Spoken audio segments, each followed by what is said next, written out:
And for this morning's installment of SCZ Live, I am in the Tropics basement, but you didn't know there was a basement underneath the Tropics building.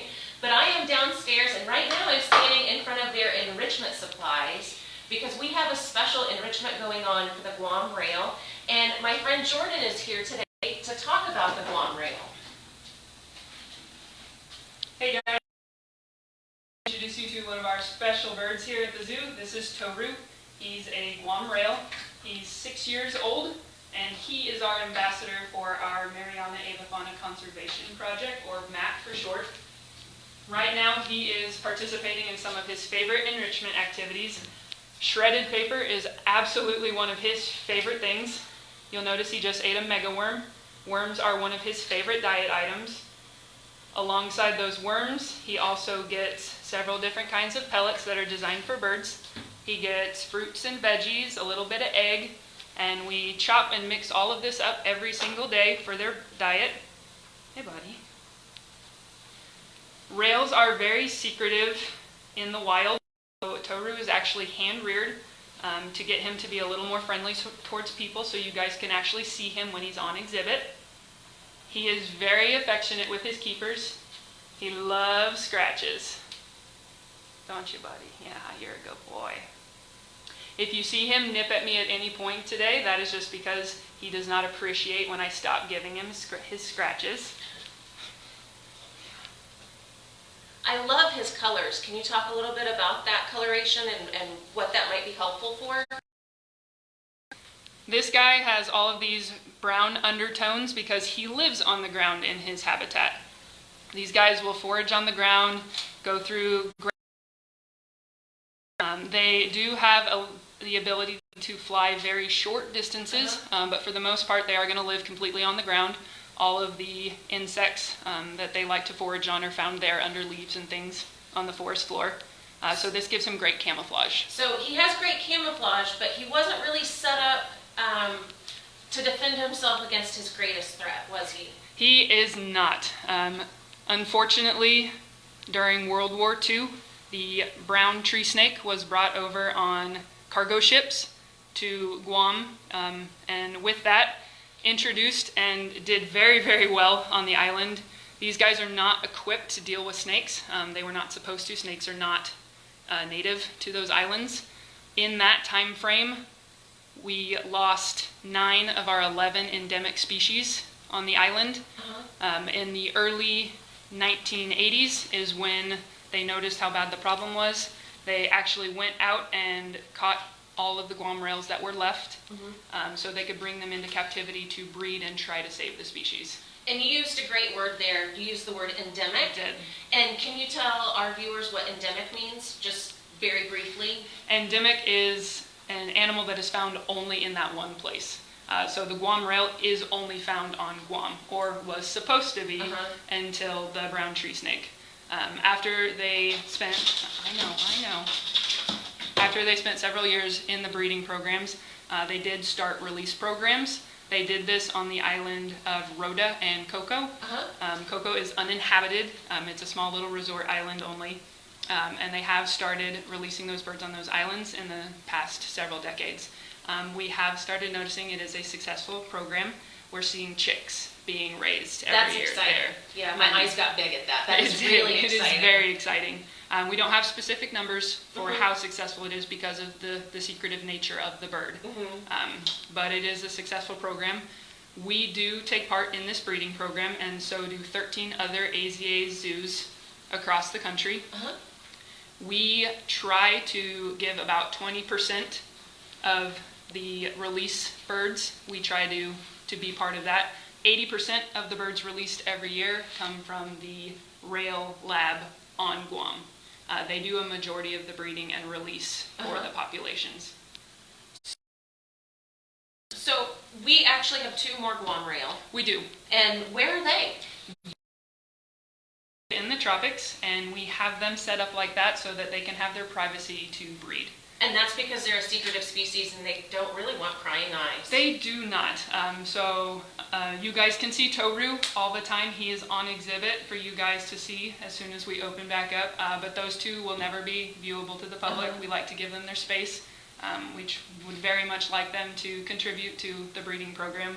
How come Toru is not being so secretive himself? Toru was hand-reared, so because he was hand-reared by people, he is friendlier. He does enjoy having us around. He's actually bonded pretty strongly with the keepers that care for him. He lets us scratch him, he'll let us hand feed, and because we've gotten him used to us, he does enjoy coming out. He does enjoy being seen by the people. Well, I know he's one of my highlights when I walk through the tropics, and it's partly because the Guam Rail conservation projects that we work on, and it's really a source of pride. I think that you guys do an amazing job talking about the Guam Rail and the whole MAC project, which I could never say as smoothly as you did a while ago, the whole name, not just the acronym. But you guys do some amazing conservation work. Can you tell us a little bit about some of the enrichment items you have out on the table for him? I can, absolutely. You'll see some of the leaves on the table. Those are actually out from the tropics. He loves to stab, loves to poke holes in things. That's one of his favorite. You'll notice if there at the beginning he was kind of messing with things. He likes to throw. So we do like to provide enrichment that's very natural to him. On the fourth floor, he would be pecking through leaves, looking for bugs. So a couple of the leaves actually do have worms. If he will explore a little more, he'll find those. We like to provide enrichment that he can play with, but we do like to provide enrichment that also points to his natural behaviors as well, like foraging on the forest floor, moving leaves out of his way, things like that. But he does enjoy bright things as well. Don't we all? Yes. Because he is a single rail by himself. He is by himself because rails can be aggressive to other birds, so for other bird safety, we keep him by himself. We do provide enrichment for him every single day. We spend as much time with him as we can, hand feeding, giving him scratches. He doesn't seem to complain about all of the treatment. No, he seems to like it, and I don't know, should I try and scratch him? Or do you think that... No, you can give it a go, see if I like it. I hope he doesn't hate me. I shouldn't say that. I hope that he tolerates me. And Jordan Gemma has asked what their predators are. Their predators on Guam are the brown tree snake. They were not equipped to handle the type of predators that they had to deal with in that snake, and that's why it became a problem. These guys are kind of top dog before the snakes were introduced. They eat all kinds of insects, small little mammals, things like that. So they just didn't know what to do about that snake when it was introduced. Where in the Tropics building could you find the Guam Rail? This little guy is in his own exhibit over by our MAC project exhibits between the hornbill and the kingfisher. So you can find him nestled right in the middle by the fruit bats. If you stand long enough, he almost always comes to the front of the exhibit to see what you're doing.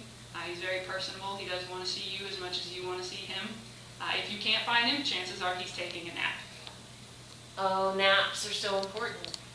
So he seems to be tolerating me pretty well. He does. He's doing very good. I really, his feathers are just so amazing, the way the colors blend in together. But the thing that our viewers can't see is just how soft he is underneath there, because he has some downy feathers that help protect him from the elements.